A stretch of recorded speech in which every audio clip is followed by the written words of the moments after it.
Welcome back to the weekly segment of CELTSAREHERE. It's Declan Quinny on the pod. I know it's Quinny's favourite time of the week when he gets to hear me talk nonsense for an hour.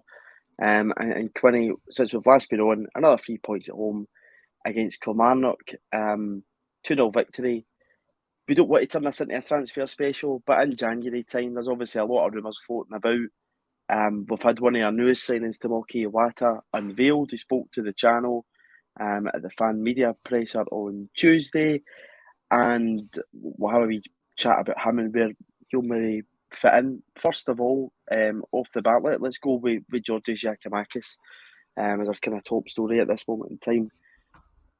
Club in Japan interested, double your money offer, but this morning it came out, recording this on the Thursday, that Sampdoria are interested in him.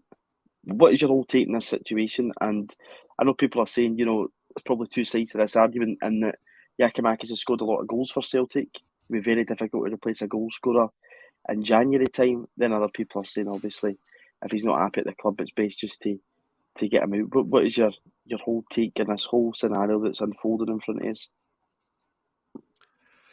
Well, it does feel like his time is done, doesn't it?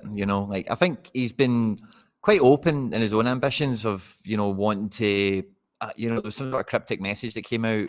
I can't remember if it was through the grapevine or through him himself, like in December, but it was like there was some sort of gentleman's agreement after like a season or so, he'd be on better money, he'd get another contract offer, different situation, his age, his career status, all that kind of stuff coming into it as well. So I don't think it's been much of a secret that he is out for himself in the best possible way, like time is against you as a footballer in your late 20s, And if we're not going to be playing him every week and we're not going to pay him the money that he thinks he's on, then he was always be interested in leaving. And it feels like it's been quite swift. It's a good time to move him as well. There's been enough interest. Sometimes our problem is these guys, this situation bubbles on when no one's interested in them. Maybe they've got 6 months left on their contract.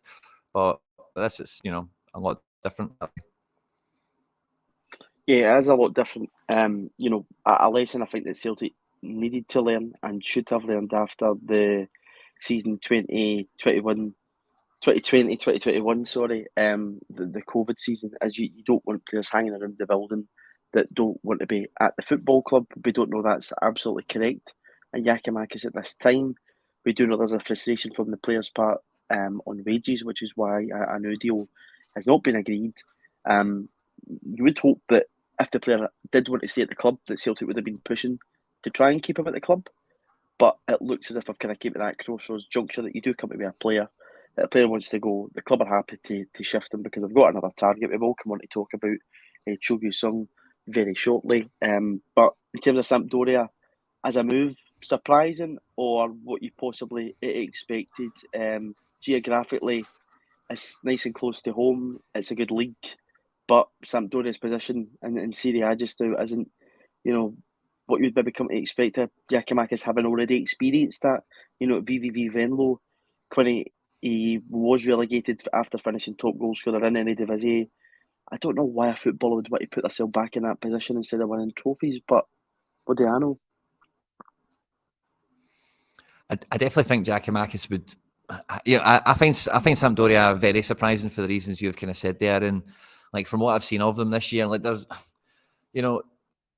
the kind of lower end team Italian football, they're kind of in one or two kind of builds. One of them is being like you get Monzas and Veronas and Bolognas that try and shop smart and try and play kind of good and do their best every week, and then you've got a few teams like Sampdoria and then a few of the other teams that are down towards the bottom that don't really have much of an identity, change their manager very frequently, and a lot of the signings they've made like just are car crash situations. So I don't get Sampdoria. Like they must be paying him a lot, and like if he's going to start every week, then that is his primary objective. Because particularly in Serie A, I suppose we've seen a lot of guys that can go like the Polish guy Piatek springs to mind. Some of these guys, if you do hit the ground running in Serie A, like you can move up the food chain quite swiftly, within a transfer window or so. So maybe he just sees it as a short window, and then if they're paying him enough money, then maybe he takes the risk of that relegation. But I do find it surprising. I would have thought Urawa, I thought that might have been a bit closer because they can pay money.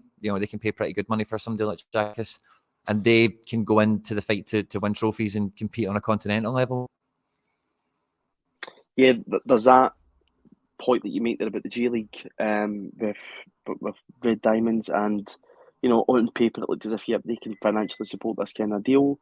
But Sampdoria as well, I don't think at this point in time Giakoumakis is probably looking for wages that are too out with Celtic's kind of wage structure, but everything that goes into the deal around, looking for a younger replacement in terms of choice, 4 years younger than Giakoumakis at this point in time, selling players at the right point, about when they're maybe hitting that peak value, possibly when they're having those disagreements within the dressing room around where they find themselves in the team. You can't imagine that Giakoumakis is too chuffed at playing second fiddle every week to Kyogo at this point in time. But, that's the manager's prerogative. Kyogo's goal scoring record's proven why that's the case at this point in time.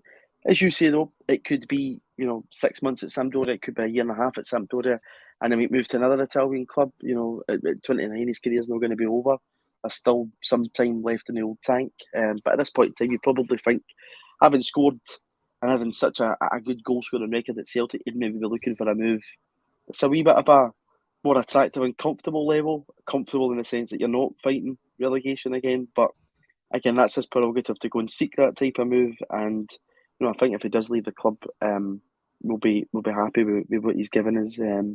Quite incredible to think that along with Jota and Cameron Carter-Vickers, Quinny, that he signed on deadline day in August 2021. Quite incredible to think that. Where would have been without those free signings in terms of the bigger picture of the whole season. But moving on from Giakoumakis, it looks as though, we'll come on to Josip Juranovic eventually. We've already got his replacement in Alistair Johnson. We are hunting Cho Gu-sung at this point in time. Minnesota United are the other team that's interested in him. Mainz have also submitted a bid of £2.7 million, €3 million. Celtic are in that €3 million category. Yesterday it was revealed, which I thought was quite interesting, Quinny, in that Minnesota and Celtic are quite happy to include sell-on clauses. Celtic's transfer bid is around €3 million, as I say. I think Minnesota's around €4.2 million, but Celtic's quite willing to put a 50% sell-on clause up to £6 million in the deal, which, it depends probably at this point in time where John Book sees that, whether they want the cash up front for Cho Gu-sung, or whether they're pretty confident that, he'll go to Celtic, European football, shine, having already had that bit of World Cup experience under his belt, and excel and end up with another big move. Yeah, I think part of the difficult thing around it, but is we are the only team that will be telling this guy that he's going to be sharing pitch time. He's not going to be the main guy, and he's not going to be the future of the rest of this season or the new season about to come, if you're talking about America. And I think that, along with wages, will be a thing for this guy. As much as it is for John Book wanting to know where he's going to go, or where they want to obviously maximise the transfer policy for them. But for him, I think it's a bit different as well. Like maybe I think, again, from something I read, I don't think we're offering the guy the best pay packet. I think maybe that's maybe America that's done that. But again, he wants to move to Europe, which we're the only. I think Mainz withdrew yesterday as well. So I think we're the only real European bid left in for him that he would consider. Yeah, and on the other side, from articles that I've read, are Ferencváros, who just seem to be completely quiet in this whole saga at this point in time. So there is that desire to play European football. It was interesting. He did a sit down at the training ground. Don't know if that was yesterday or with the time difference what's today. And he spoke about that desire to play in Europe, but it's almost as if he's just kind of taking a breath and just taking it all in and seeing what is best for him, which is absolutely fair enough. A football player has that, to do themselves. It's not easy for a flick of the switch to say, yep, okay, pack my bag and I'm off to Celtic. It's a lot to think about. It's a lot, as you say, Quinny, if the manager's coming and saying, yep, you're going to play football, but you're not going to play week in, week out. It's not the easiest of sales. But again, Ange Postecoglou is very clear in that, if a player, doesn't want to be at the football club or maybe doesn't crave that type of chance, they're not going to be here. So if Joe's happy to come in and share with Kyogo and try and make his mark and prove to the manager, yep, I'm your starter, fair enough. But again, it does a wee bit just to look as if all our eggs are in one basket. But just think back 12 months ago, it looked as if the same situation was in order with Riley McGree, falls through or Riley pops out. Yeah. So at this point in time, I'm not too worried whether this deal goes through or doesn't go through, because I've got confidence in the manager. But just in terms of his profile, he fits everything that we're looking for. But would you agree, Quinny, just in terms of what I said there, that if it happens, we'll be delighted, but if it doesn't, you'll still expect Celtic to go out and buy a striker when Giakoumakis goes? Yeah, I definitely think so. And the fact that, we were kind of linked, we were linked, we were running for that Tengsted guy, which was the Norwegian wonder kid coming out of Rosenborg.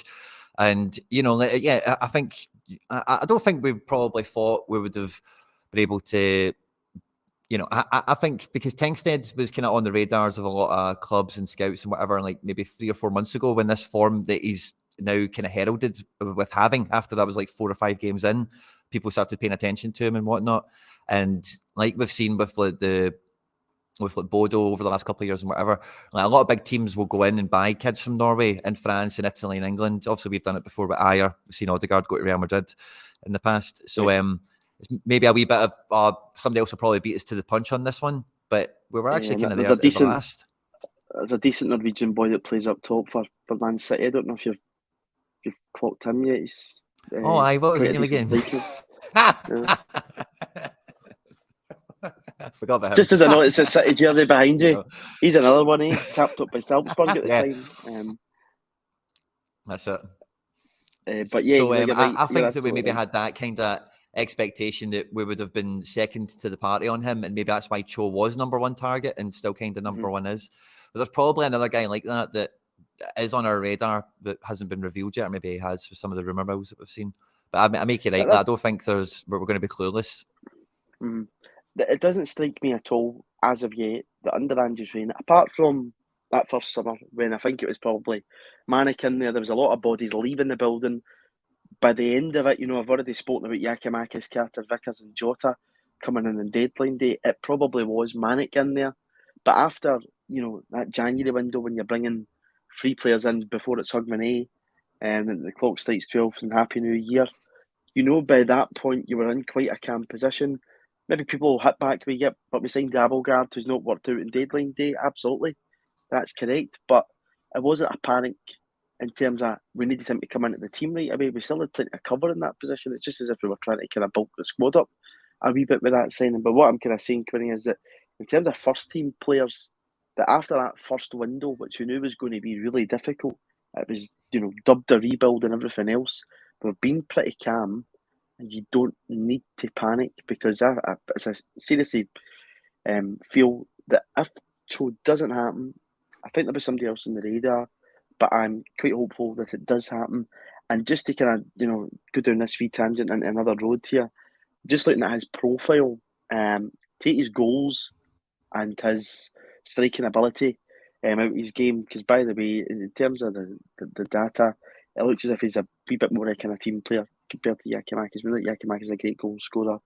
In terms of his assists and whatnot, don't really hold up as well as Cho's. But listen, striker's job is to put the ball in the back of the net in the day.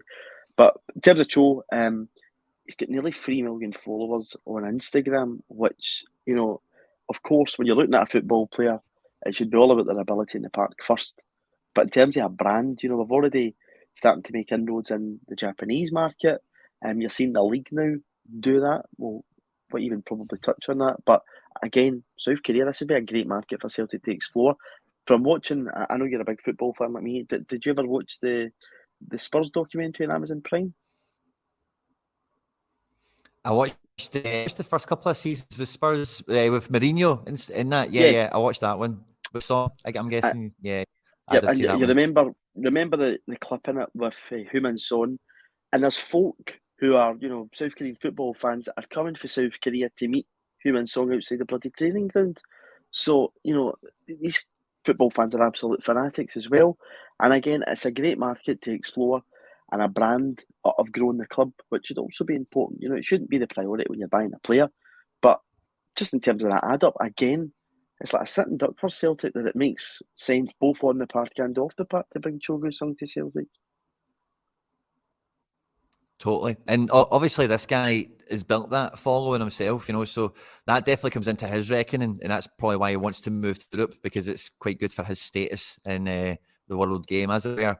But probably also why America are pushing for him as well, because like the MLS this year, as I've kind of mentioned in passing before, they've got a big deal with Apple TV this year, so they're now going to have better broadcasting like worldwide, and they're going to want recognisable stars from all corners of the world, and they want poster boys, don't really they? push the boat out to get a kid like this. Aye, they want poster boys for that type of deal. Not just happens, but guys up and coming as well. Aye, that's it, of course. And you've been a great champion, MLS, in terms of quality players coming out. We see that with our news right back in Alistair Johnson. But just that wee point that I made there in terms of Scottish football exploring different markets. You're now seeing the effect of what Ange's done in Scottish football here, which has been recognised. I know fans from other clubs would say, "Oh, away you go," but Robbie Neilson came out, and fair enough, I'm really no Robbie Neilson's biggest fan, Quinny. I'll admit that, right? I think he's a misery guts. He loves a moan and whatever else. Did a good job first time around at Hearts. He's done a fairly decent job the second time around as well. But he came out and saying that that models it for any player to look at what Celtic's brought in and what it's done for their profile and where it's got them. Listen, Diazamida probably would have went to the World Cup. I'm not saying it was just purely based on his Celtic performances, but you see Rio getting handed his first cap for Japan. Kobayashi will be hoping that he's the guy to make that breakthrough into centre defence beside Itakura, who's playing at Gladbach, whatnot. It's great for the Scottish game that this is now happening, and it can only improve the standard of our league, that we're not just, a league that's looking at lowland league English players because their wages are so low in Scotland, that we're branching out and going into these markets. And, I would love to see Scottish football expand and look at different markets like it's doing now. Yeah, and I think it's a huge credit to kind of what Japan have done in terms of how they actually develop players. As we've mentioned on the channel a bunch of times, like for Rio's age, how many games he's played, and you see this thing with Matoma, the guy that's at Brighton. His career started the same season as Rio's. They're both, between them, get roughly the same amount of appearances across all competitions.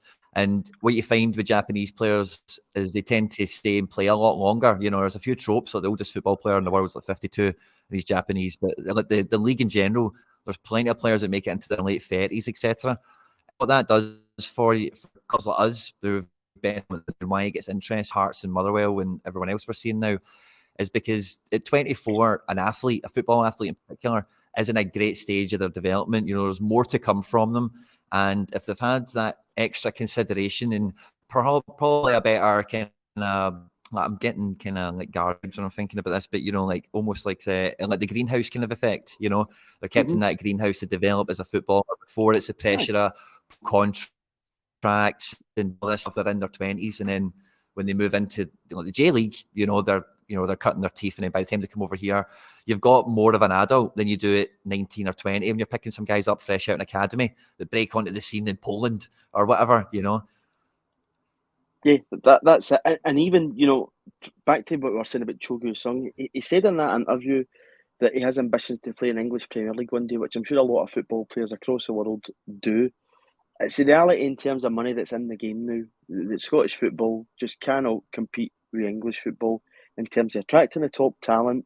Your Man City's, Manchester United's, Arsenal's, Chelsea's, blah, blah, blah, the rest have all got, the riches to spend. But that can be used to an advantage of teams in Scotland, surely, because if players from Japan or South Korea or wherever it may be, not just Asian players, possibly African players or whatever, may look at Scottish football and think, yeah, okay, that's a place I can go to. I can try and get to know the culture a wee bit, British football or whatever else, and then if I feel ready, I can make that step up. And they're probably in a better position to make that step up from a Scottish team, than they would be possibly staying in their own country, just for the way it's kind of went just now, that they're getting that chance to shine. I mean, Hearts last season, for instance, and again, coming across in a bad way here, Quinny, because I'm starting to sound as if I quite like the Jambles, and I really don't, but they were playing European football last season, which is a good opportunity for players to try and, produce something on. Totally. And it's one of these things where like there's a lot of different landing spots you can go to in Europe. Like if you're out with Europe, you're coming from America, we're talking about Asia and that kind of stuff now. And typically what you tend to see is like a lot of clear migration paths. So players that move to, whether it's Borg or one of the other ones, tend to end up and move into Switzerland and maybe Austria as well, Belgium. A lot of these guys can move into France and Italy very easily. Portugal players can move from England to Spain very easily. That's kind of normally what you see. And for us, we are now kind of getting ourselves in that position by selling. And let's see where Giakoumakis and Juranovic go. But once we have that outlet of not just feeding the English Championship and the bottom end of the Premier League, but we sell players into mid-table, high-end Italy, Spain, Germany, whatever it might be, then we can then start to become, like for these players, like the best destination possible. But the thing in turn, the reason you always want good, exciting young players in the team, obviously to sell them for more later, obviously to have them play team and do great, but you always want your own academy, your own kids getting brought through to have the best examples around them. And the comments that other managers have made in the past that they get a bit of stick for, they do have credence in them. You know, when Lee Johnson says my players could do well to look at how those guys, you know, handle themselves and treat themselves, you know, like there's always crazy innovations going on all over the world in all sorts of different sports sciences and stuff like that. And youth players coming through our academy, our B team, then coming into these guys who have been playing less than 100 professional matches at the age of 22 and been around that standard. It's also a bar lifter, you know, for all the players we've got in the building as well. So it's not just, like we said earlier, America, just about having the old guys, because we don't really have any old guys seen it, done it, but it's about having as many like young bloods, hungry guys that are all scratching at it, that all lift the bar in so many different ways. And that's why once you've got that situation running at Celtic that we've got now, once we've had this for about 5 or 6 years, like the standard of youth player we were bringing through, like a lot of these guys that have potential and don't quite realise it, maybe like 20% of them more do realise it, and they realise that wearing the green and white rather than going to the bloody Championship or League One or something, and then whatever else normally happens to youth prospects that don't make it here. That's always a hope. And again, you know, just in terms of the league, it's something to be looking at when it comes to TV rates and whatever else. You know, if you've got a decent, you know, standard, a player from whatever country it may be, go and try and sell a TV deal there. You know, and bring more money into the league and prove that the quality and the standard of what's there. So yeah, I thought it was important to kind of bring that into the conversation. And again, you know, the situation that we're talking about, certainly with Celtic, you know, we brought 6 players in from the J League. Italy's kind of modelling, doing that same model, except with Scottish football, and picking up, you know, young talents like Lewis Ferguson, Aaron Hickey. There's a good few, you know, and it's quite incredible to think that Italy are doing that. The next one to possibly be in that mix could be Stephen Welsh. I know he's been linked to a move to Udinese before, but one that is looking less likely to be heading to Italy. We know already spoke about Giakoumakis possibly going to Sampdoria, but one looking less likely is our old mate Josip Juranovic. Because it came out today, Quinny, that Monza appear to be going for a fullback that's on loan from Marseille at Elche at this point in time. I'll just get his name up here. But it looks as if they've went for an alternative option, which should be good news to ourselves. We know that the owner of Monza is a first-class chancer. They've obviously tried to test Celtic's grip on Juranovic. Paul Larola, it is that Monza are looking at from Marseille, but it looks as if it's a kind of similar deal. It's a loan initially, and then they've got an option to buy in it. But, you know, I think that probably comes in the wake of Juranovic surely knows that there's probably much better options out there than Monza. No disrespect to Monza, but, you know, there's Premier League interest in Juranovic. We know there is. The issue at this point in time is that there's nothing concrete on the table.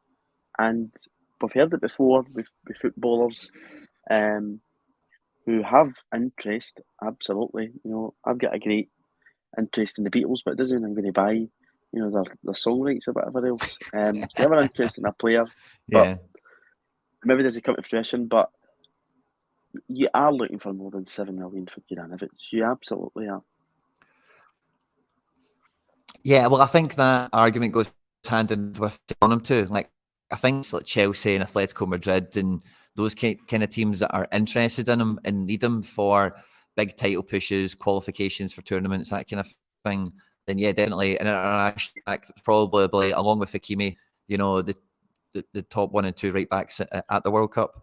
But if those guys don't need right back, who does? And then you're quick looking at who then realistically is going to be coming in for them, and then what do they spend on right backs, regardless of position and prestige as it was. So I think it's unfortunately a buyer's market for somebody like Juranovic. It's kind of the situation we're in. It becomes a seller's market when it is like a premium team like at Chelsea or an Athletic, because there's just less guys that can go to that level. But for Monza, for example, what's bust that bubble, in my opinion, Juranovic is about 7 million on the minimum fee obligation to buy. His wages won't be nothing either. This Paul Narola, that upfront obligation to buy will be nowhere near 7 million.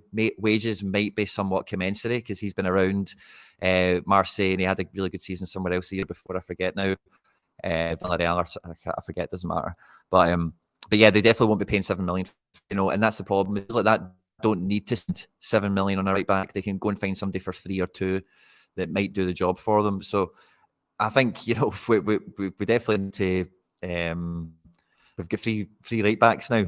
I'm thinking about it if Monza doesn't come through, because it's like, it is a team like Sampdoria that come in for him, maybe a Fiorentina, it's somebody like that, and then how much do they pay? It is like 7 million, Something that I always found interesting off the back of the World Cup, Quinny, was whether the January transfer market would change too dramatically, because we know from history that you might be throwing Andy Carroll or something into the mix here, but it's not a market where people go absolutely mental. And money's usually spent in the summer months. Teams might top up or whatever else come January, or going for a player who's going to be out of contract and get them on a cut price deal. Could it be the case that Celtic having Juranovic contract until 2026, sit down with the player here, if the options, come the end of this month aren't right, again, that's a hell of a long way away. It's almost less than 3 weeks away, and say, listen, maybe better wait until the summer here. Do you think that could be a possibility?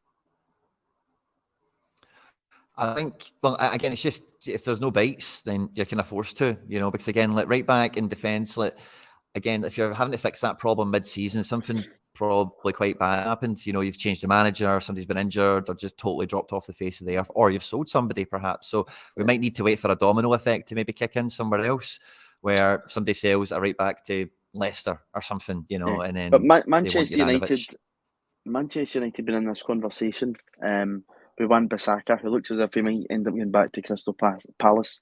Could be that kind of domino effect that you're talking about, Quinny. We know that Chelsea is another club that's interested. That's because Reece James is injured, and there's a few others in that mix. So, as you say, though, it could be that it just takes one player to leave a club, and then that happens.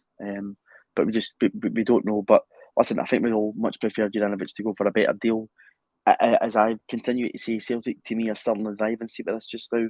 There's no reason why conversations aren't taking place between Celtic and Juranovic's representatives, as well as the player, and trying to get him the best move possible for him that will benefit the club in tune.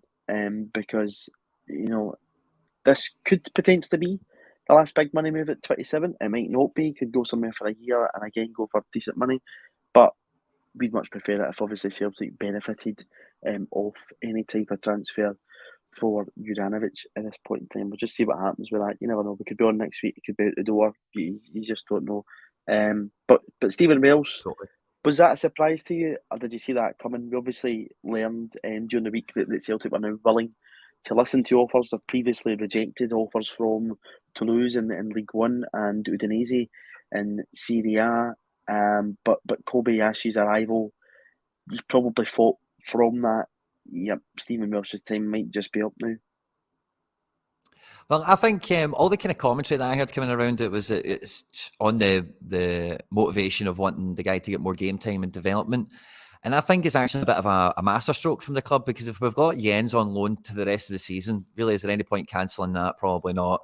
Whereas our actual homegrown player that we do have contracted is now sitting idle. So if we've got this guy on loan anyway, who can cover for Carter Vickers, Starfelt, obviously Kobayashi's in the building, like you say, Iwata's also in the building now, who could do that job if it really came to it for the remainder of the season at some point, then it makes absolute sense for Celtic to let Welsh go out on loan and get as many high value minutes as he can. So then in the off season, when we don't extend Jens, because I think that's what it spells the end of now. When we don't extend Jens, we've then had a player that's still our academy prospect. He's not been sitting getting rusty on the sideline. He's been away developing. He's been keeping himself on the pitch and moving forward. So I think it's actually I think it spells the end for Jens probably in that respect. I think it's a real smart move from Celtic to make sure that Welsh does get minutes this year by hook or by crook. You think it'll be a loan deal then? You don't think it'll be a permanent? Nah. I don't know. That's just the kind of the sentiment I kind of felt around everything I've seen reported. That's all it is, my opinion, But I know a lot of people are kind of putting... maybe we are selling him. Yeah, you never know. In terms of, Welsh, I think people are just putting the bits of the jigsaw together, Quinny, and that Portes looks as if he's likely to leave Hibs, and that's where they could possibly go if he checks out of there. But if you're getting interest from Ligue 1 and Serie A, especially when as I say, Scottish players got to Serie A in recent years have got a decent track record. There's no reason why you can't go over there and develop. But if there is that desire and need for first team football that he obviously has, a loan deal might not just cut it, because it's saying could be just a loan back, sitting on the bench or whatever. At this point in time, Starfelt and Vickers looks unbreakable as a partnership.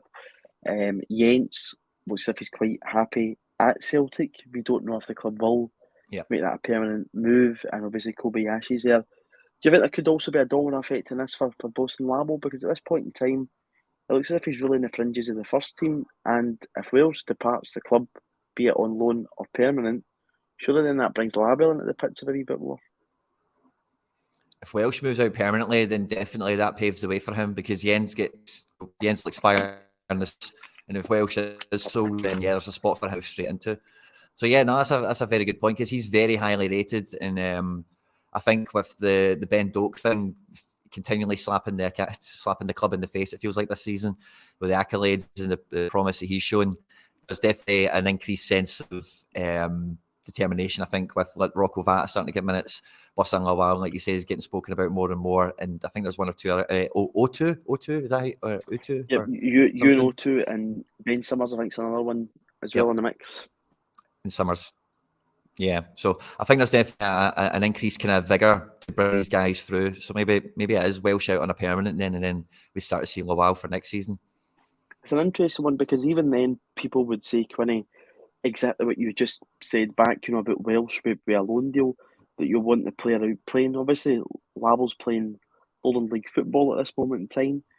CELTSAREHERE knows from speaking to Dan the Day in that podcast that the club are keen to keep players in the building so that they're doing, the same routine as first team players. But again, if you look at maybe somebody like Adam Montgomery, who's back at Lennoxtown just now, you'd probably prefer that Montgomery goes back out on loan, wouldn't you, to another Premier League team? We've seen him at Aberdeen, we've seen him at now St Johnstone.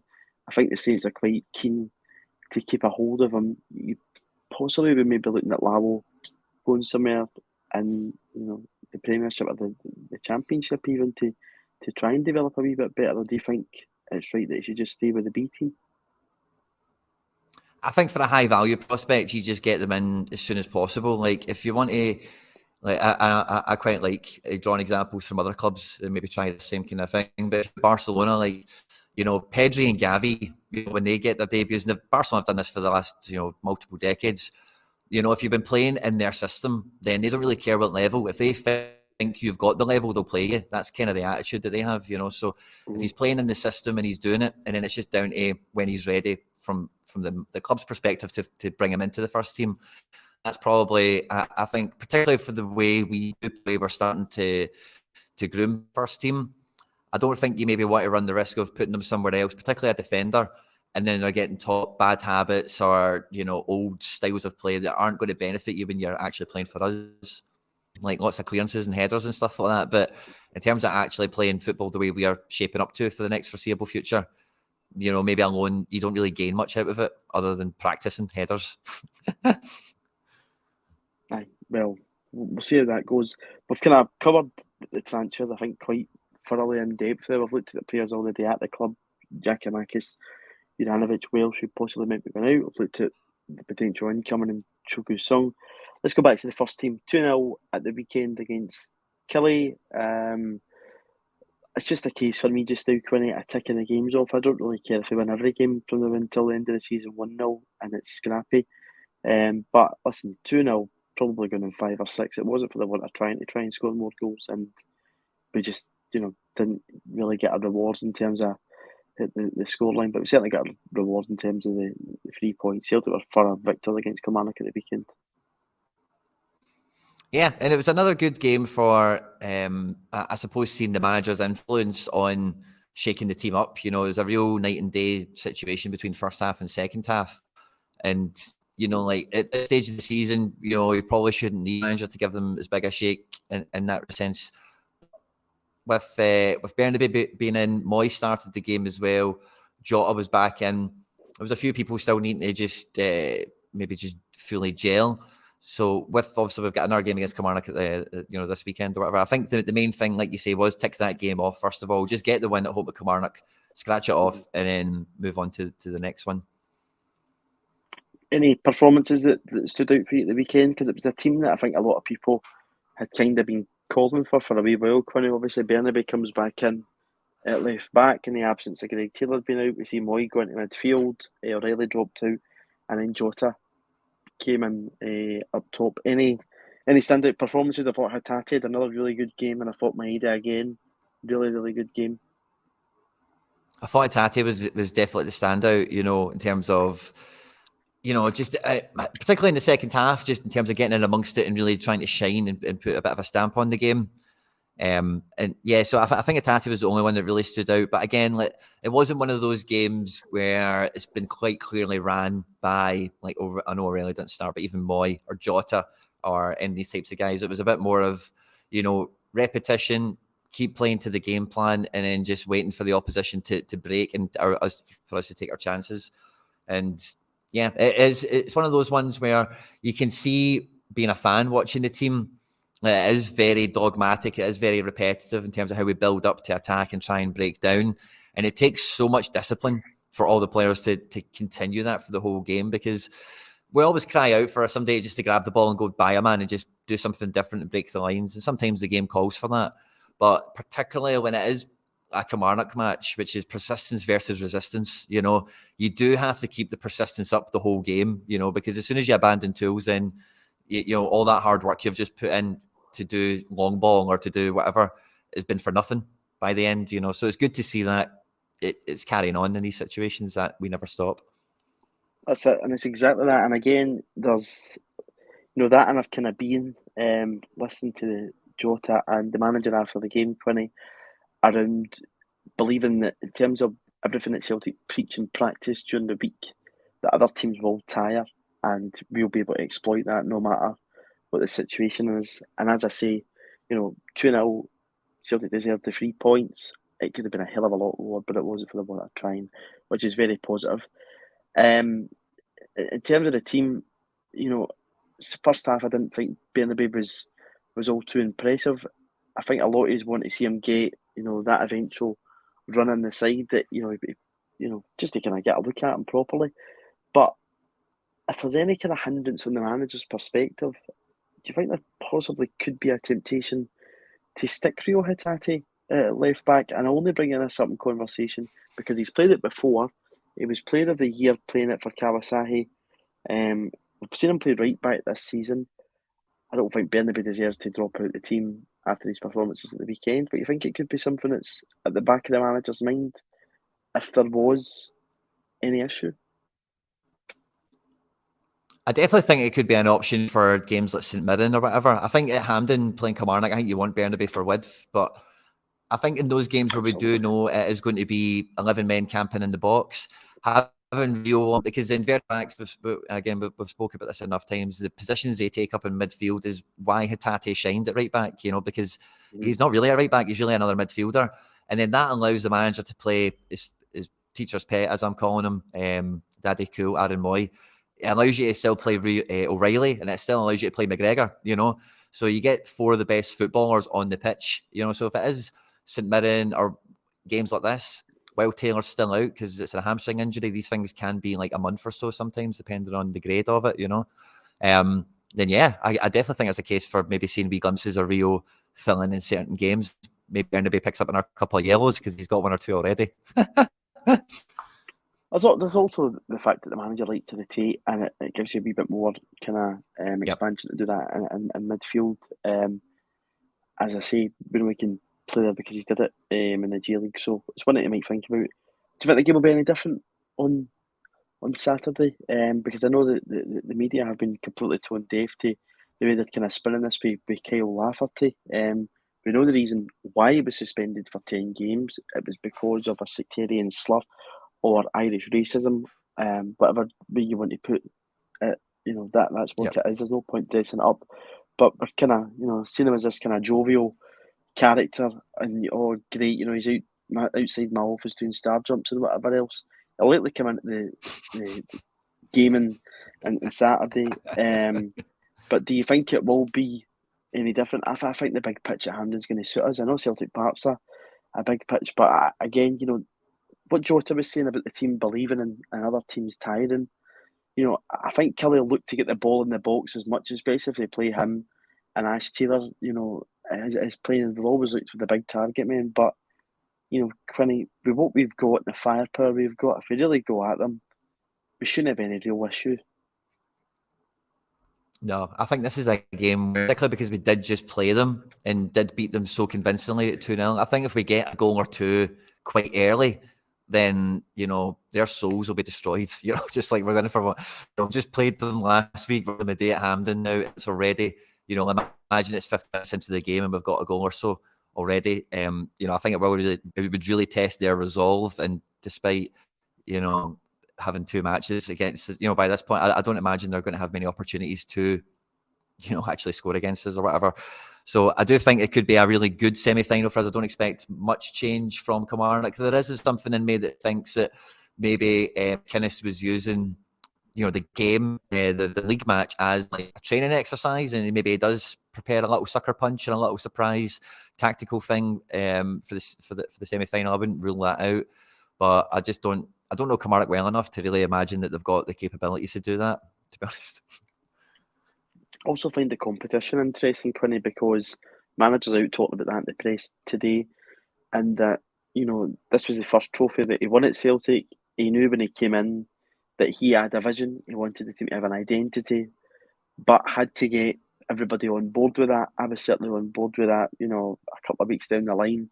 And as always, supporting every Celtic manager that comes in to hopefully do the best of their abilities. We know people will be fickle and whatever else. People will make their judgment depending on what they bring back. But when you lift the first silverware of the season, after what had been a dismal season beforehand, it certainly got everybody on board with you.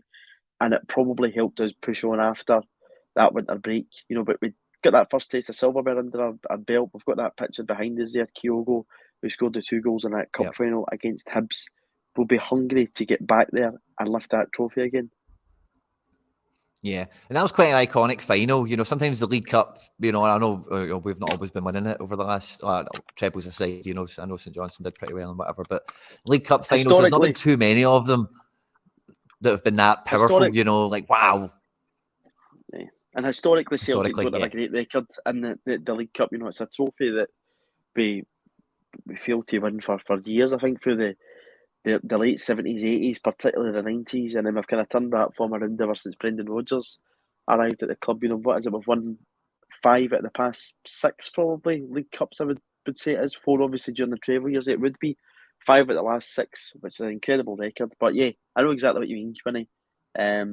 Yeah. Possibly apart from that Julian final in terms of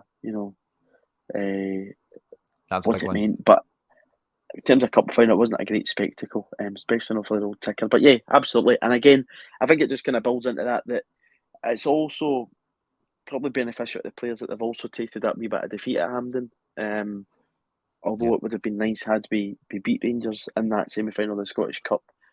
That can benefit players that have been at both ends of this now, that they felt the glory of lifting a trophy at the National Stadium, and they've also felt the disappointment of missing out on a cup final. So there will be a hunger, desire and effort to get there again. And also looking at the FA Cup over the past weekend, the manager will be one of those players.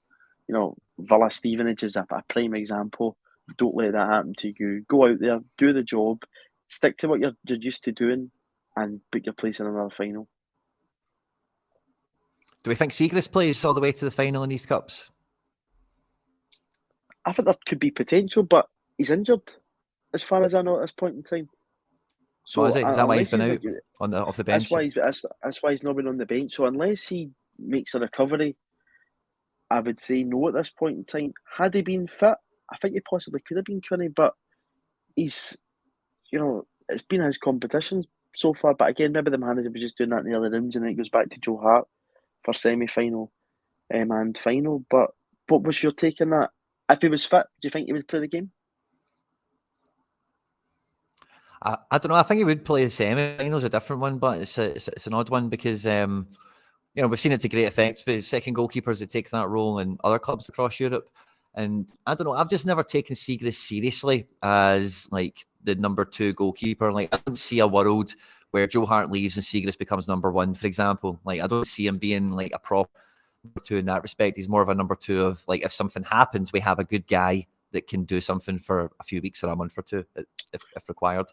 So yeah, I do find it an interesting one. I've not got much of a firm opinion on it, to be honest with you, for better or for worse. But it is, I'm just not totally. I just don't get Siegrist. I don't really fully understand him. Is he going to be the number 1 after Joe Hart? Is that the thinking when you sign him, or is it just the cover aspect? Because the cup appearances would let you think maybe they are grooming to be number 1, but it depends how far that extends. If it does get into semi-finals and finals, for example. And again, we're sitting January time and he's only played 2 games for the first team. So I think that probably adds into what you're saying there, Quinny, about how seriously that's maybe the thinking that's down the line. He is injured. He wasn't on the bench at the weekend. Scott Bain was on the bench. And I'd probably rather that Celtic just stick with Joe Hart and go instead of Scott Bain in there. But it's one that could have been a potential. Probably not to be. But we'll see what happens with that. The cup has been a competition we've used to rotate a wee bit in, obviously, but you would imagine kind of looking at a semi-final like this, you're going to go full pelt, strong, and really go for it, because it's important that we're in that cup final. And again, the turnover here is going to be very, very quickly. It's the cup finals the 26th of February, and you really want to be there, because given the new guys that have come in, Aaron Moy and Alistair Johnson's another one who's obviously very fresh in.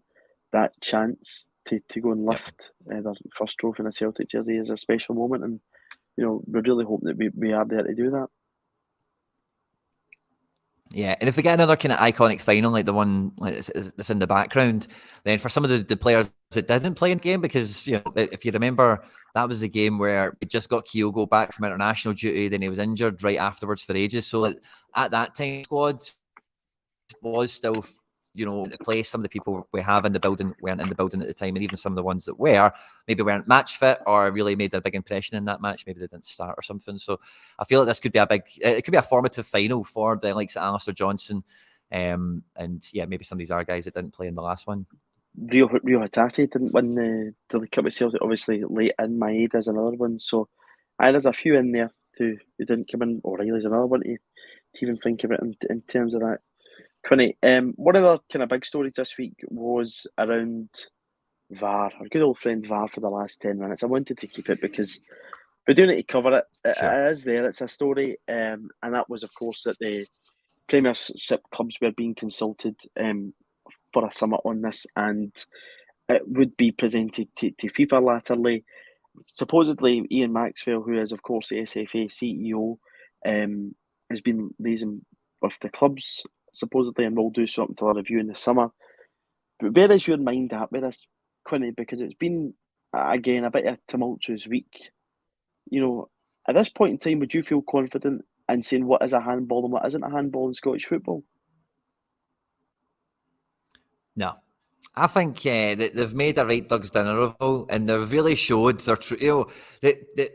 A lot of the decision makers have really shown their true colours, because some of the blatants, this was awarded here, but this wasn't awarded here, that do exist this season alone from the existence of VAR being available. It's not even as if pre-VAR or anything. This is actual examples of you could have called this way for little Aberdeen, let's say the Conor Barron one, but you called it a different way for Rangers, and you can use all these examples, but it just shows that when these people are looking at it, like so many of these things are in terms of the handball, because no one can really say no one agree.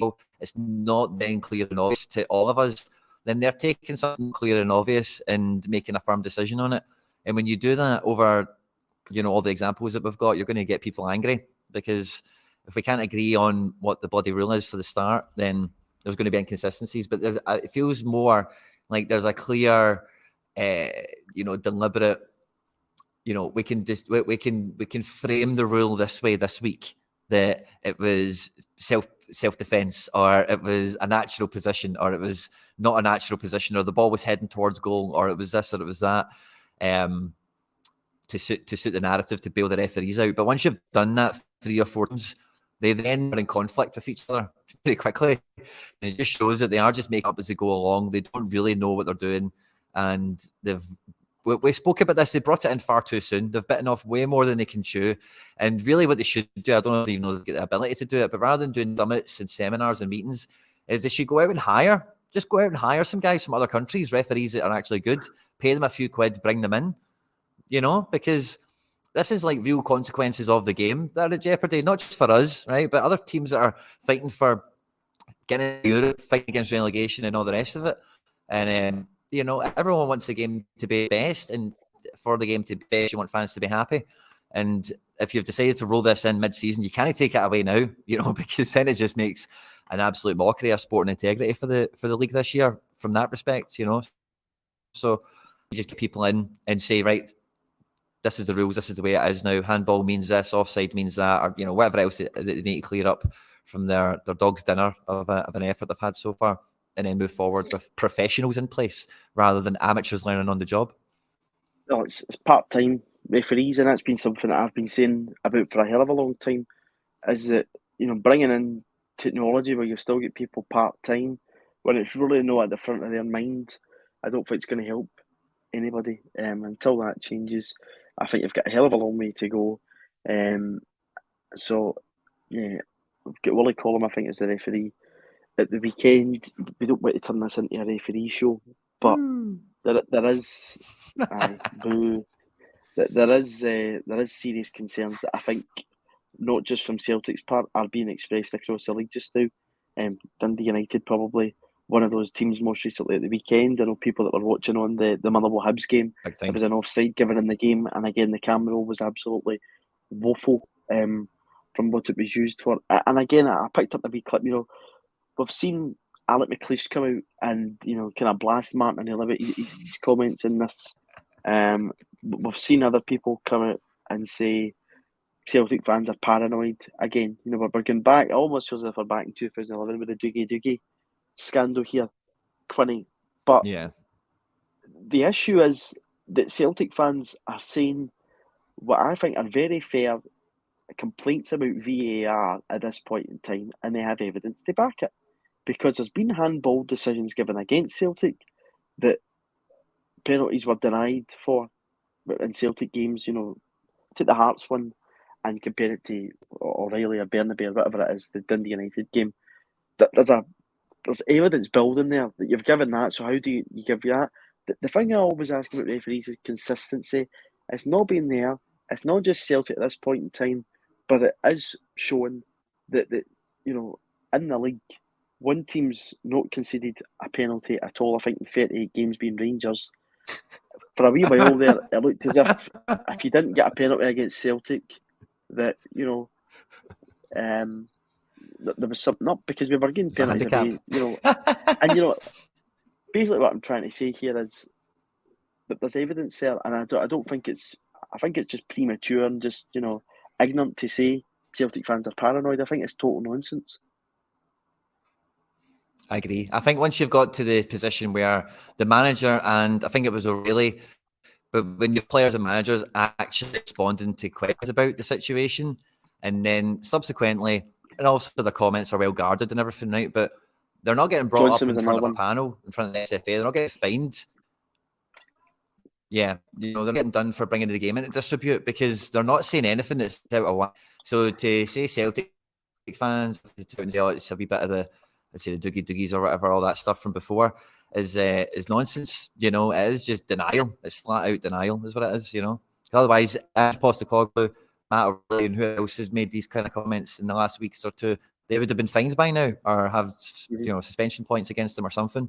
But they've not, because everyone accepts that this is, as you say, blatant evidence before us all. It's undeniable. It's not it's indisputable, And I always try and be as subjective as I can be. But when it comes to these things, I don't think it's easy to go 2 foot in right away on issues like this. You need to be.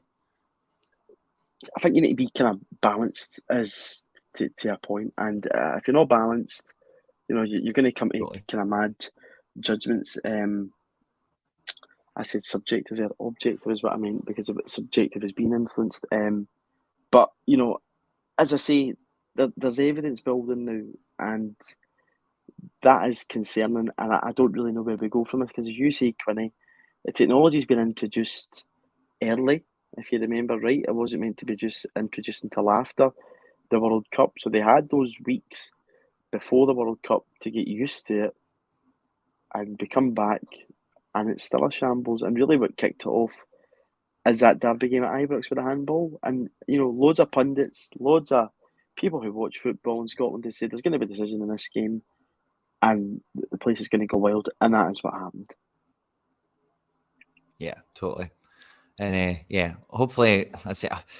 We spoke about it before, it being the crutch, the way they even phrased it when they introduced it, like, it's like we've got a new signing in the refereeing team, as if like, this is going to make us better refs now all of a sudden. Like, no, like I've said before, they obviously can't agree on the rules. So that means all the rules for handball and these other things that we're upset with, in their eyes, are not, aren't black and white. All the referees can't sit in a room and agree on handball, quite obviously.